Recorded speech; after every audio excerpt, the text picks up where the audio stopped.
জমজম পানির সাথে গুরুত্বপূর্ণ দুইটা বিষয় জড়িত। খেয়াল করবে, আমি জানি যে এই কথাটা আপনারা নতুন শুনতেছেন।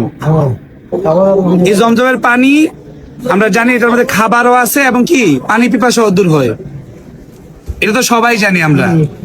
এই জমজমের পানির একটা দোয়া রাসূল শিখাইছেন, হে আল্লাহ আপনি উপকারী জ্ঞান দেন, প্রশস্ত রিজিক দেন এবং আপনি আমাদের সমস্ত রোগ ভালো করে দেন। এই দোয়াটাও আমরা জানি।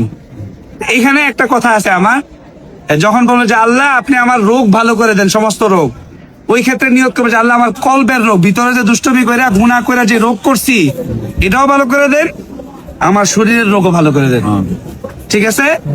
তারপরে আরেকটা দোয়া, এই যে এইখানে রাসূল সাল্লাল্লাহু আলাইহি ওয়াসাল্লামের সিনা সাক করছে না, করছে কিনা আমরা জানি।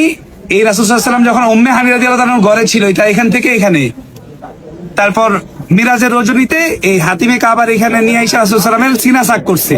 ছোট সময় করছিল না, কোন পানি দিয়ে ধুইছিল বলেন তো?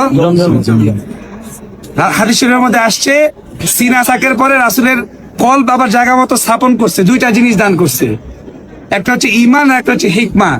তার মানে এই জমজমের পানির সাথে ঈমান এবং হিকমা ও লুকানো, বুঝতে পারতেছেন? তাহলে এইভাবে দোয়া করেন যে আল্লাহ উপকারী জ্ঞান দেন, প্রশস্ত রিজিক দেন, শরীরের ভিতরের কলবের রোগ এবং শরীরের রোগ ভালো করে দেন, ঈমান এবং হিকমা দান করেন। দোয়ার দেখছেন পাওয়ার কত হবে এটার? এবার খান বিসমিল্লাহ বলেন।